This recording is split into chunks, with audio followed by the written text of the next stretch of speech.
Welcome back everybody, this is Yawgmoth the Rogue here with another class guide on the basics of being a priest. Note there will be some redundancy in these class videos, but most of them will include important hunting tactics and are still worth watching.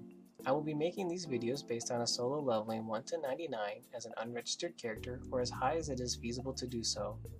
As a registered character you will have access to many other aspects of the game that can make leveling easier. To get the best enjoyment out of this game, I do recommend leveling for the beginning of the game on your own and or to have a friend or someone near your level to play with. This game was intended for that players to interact with each other and level up in groups and was not designed for soloing, especially by priests. Due to the low velocity of new players, it may be difficult to find hunting partners. It is possible to get power level 299, but that isn't very fun and can leave you with a knowledge gap that might make you feel hard-pressed to learn quickly, or some regrets on not completing some important quests that can give you some nice legend marks. Legend is a record of all your activities that you've done in the game, and legend marks are a source of pride for many players in the game, and some players try to have the most possible legend marks. In these guides, I will not be going over quests, mainly just skills, spells, and hunting area recommendations, as I will be making quest guide videos with the level requirements for them. Since priests lack damage, hunting will be slow for certain parts of the game, so I highly recommend doing whatever quests you can to make leveling smoother. For a list of all quests for your level, go to vorloff.com, click on the quest link to the left, and all the main information will be available to you. Simply find the quest, click on the link, and there will be a detailed description of how to complete the quest, especially if there has not been a video made yet. So a little bit of a disclaimer for priests. I really do not recommend priest as your first character, as planning your stat points for a priest is very complicated. This guide will be only preparing a priest to master as a pure class and not a subpath class. Please see the subclass video guide when it is released for more information. Since in this game you need to fulfill stat requirements to learn specific skills and spells, let us look at what skills and spells are available to us and how to best plan our stats. So let us check out our priest skills and spells. Again, on vorloff.com, the link to the left, click Skills, click on the Priest tab and scroll down. Notice that we don't have many combat skills. The best skill that we will want to get is Parish Lore, as it will help us identify items that we will need to collect along our journey that have certain stat adjustments that will allow us to learn spells and skills faster. If we click on the Spells hyperlink and then click on the Priest tab, we can see that the spells for a priest are broken into General, Heals, AOs, Buffs, and debuffs. Heals are pretty self-explanatory, healing the hit points of players and yourself. AOs remove status effects like poison, curse, blind, and stun. Buffs include many things such as armor, accuracy increases, damage, and etc. And debuffs are spells that inflict status conditions like poison, stun, blind, and reduced armor. Notice that we have some numbers here. These are the stat point requirements to learn these spells: Strength, Intelligence, Wisdom, Constitution, and Dexterity. Priests have some of the most ridiculous amount of stats needed to learn spells, and we will not be able to learn all of the spells right away. We will need certain items gained from hunting to assist us in learning the important spells. After we do the Master Quest, we can get the stats later that we need to learn all of the rest of the spells, so do not worry that we are skipping some. The stats we want to focus on for leveling will be in this order: Wisdom, Constitution, Intelligence, Dexterity, and then lastly Strength. Often priests keep warriors, monks, rogues, and wizards alive with healing, for them to be the main damage dealers. So killing as a priest will be slow, but priests do have some damage spells that can help us out. To find these damage spells, we simply need to scroll up to the top and click on the General tab.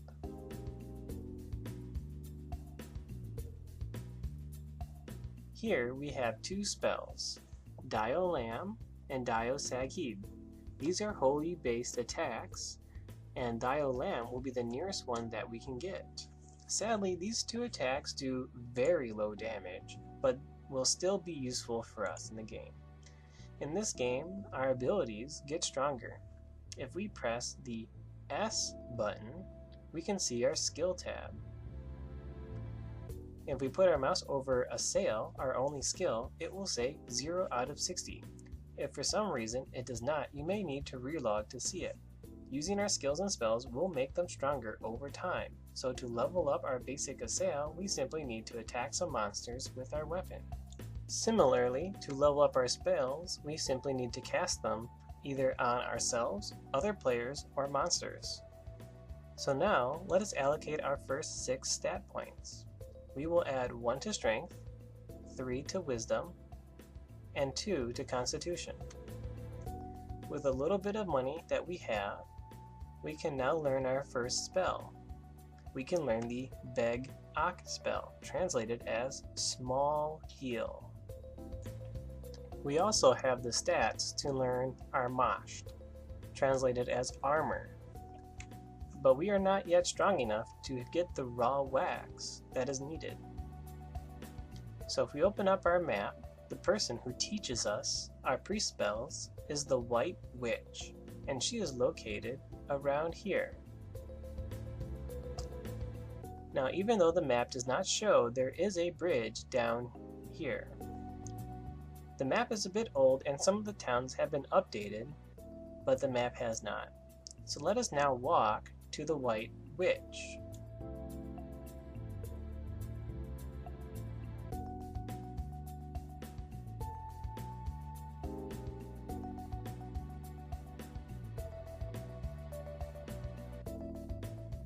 After we've made our way inside, we simply need to click on the priest and click Learn Secret. And then we can click Beg-Ak and yes. And yes again. There are other spells that we can learn, but we do not satisfy the requirements or have the items. Clicking on them will tell us what we need to acquire or have in order to learn the spell.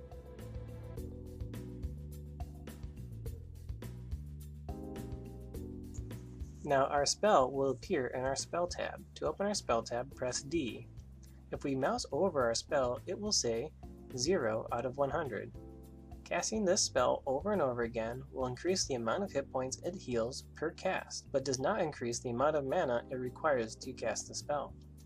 Many priests would spend their idle time spamming heals on themselves in between looking for hunting partners, and the best priests would always ensure they had max healing spells to ensure that they stayed efficient and never ran out of mana. The next spell we're going to learn is Beg-Krat, translated as Small Curse. It requires 3 Strength, 7 Intelligence, 15 Wisdom, 3 Constitution, and 3 Dexterity. So while we are leveling up, we will want to add points into Wisdom until it is 15, and then get our Intelligence to 7. Also, we want to make sure we save 1 Centipede gland in our inventory to learn the spell, and it is taught by the Melith Wizard. Next, let us go to our first hunting area and try out our spell. Opening the map, our first hunting area is the Melith Crypt located here. So let us make our way down and inside.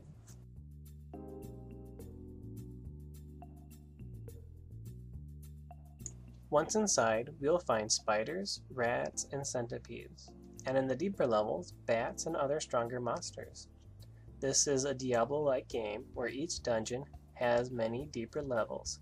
Some have 30, some have hundreds. Each deeper zone is harder, gives more experience, and requires you to be a higher level to survive. Now let us try casting our spell. With our spell tab open, we can simply press 1 or double click the spell and then mouse over our target. Our target will highlight in blue. Left clicking the target will cast the spell, and after a moment, blue letters will appear above your head, an animation will happen, and the spell is cast. Now in this game, we can customize the incantation of our spells. To do this, make sure you are running the client in administration mode, or else your incantation will not save. Simply right-click on the spell, and you will see this line. Longer time cast spells will have more lines. The fastest spells have no incantation lines, whereas the longest spells have like 8 incantation lines. Let us type an incantation.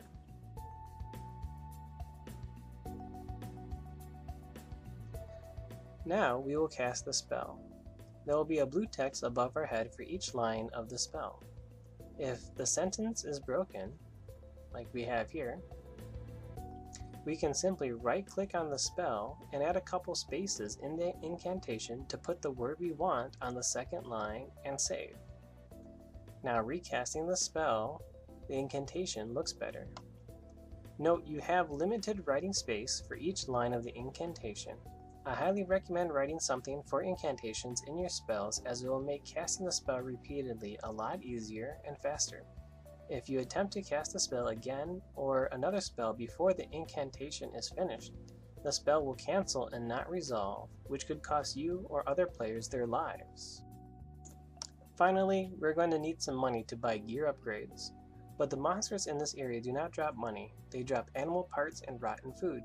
Some of these items can be sold to wizard and or priest NPCs. We will need to raise about 35,000 gold for our next gear upgrades and be around a minimum level of 7 or higher. Remember to initiate combat by attacking from the rear for bonus damage. As of right now, our strength is low, so we'll be killing pretty slow, so bear with it. Also, it's important to note that sometimes when you're attacking monsters, they will be behind a wall, and you will not be able to see the items that they drop. So pressing the hotkey B on your keyboard will pick up items that are underneath you first and then in front of you. So if you kill something that is behind a wall, press B a couple times while facing it to see if it dropped anything, or you can double click the ground where the monster was. Now let us find a wizard and or priest that we can sell items to that drop from in here. Let us head outside.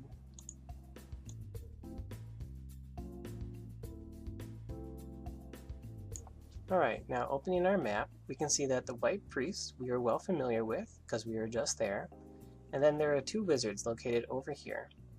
The priest won't buy anything that drops in the crypt, but one of the wizards will buy rotten food, and the other wizard will buy centipede glands. Centipede glands sell for 1,100 gold apiece, so I recommend prioritizing killing centipedes and then rats, as they mainly drop the items you sell. The spiders rarely drop anything worth selling in the first level. Another important note is that sadly centipedes have slow respawn rate, so try to go in and kill all of the centipedes first, and then go around killing rats or so until the centipedes respawn. Level 2 does drop a lot more rotten stuff, and the spiders will begin to drop things that you can sell. In the crypt, I only recommend hunting in the first area and the second area, which is down 1 staircase. Don't go deeper alone, things can be scary, and the monsters are a lot stronger. If you do have a group of 2 or more, feel free to check out the 3rd or 4th area down below. The spiders in the 3rd area will start dropping spider eyes, which can be sold to the wizard. I don't recommend going to the 3rd area before level 6 anyway, even if you are in a group. Alright, good luck hunting, collect the gold, and I'll see you back outside the crypt with 35,000 gold. Like, comment, subscribe, and I'll see you in the next video. Goodbye.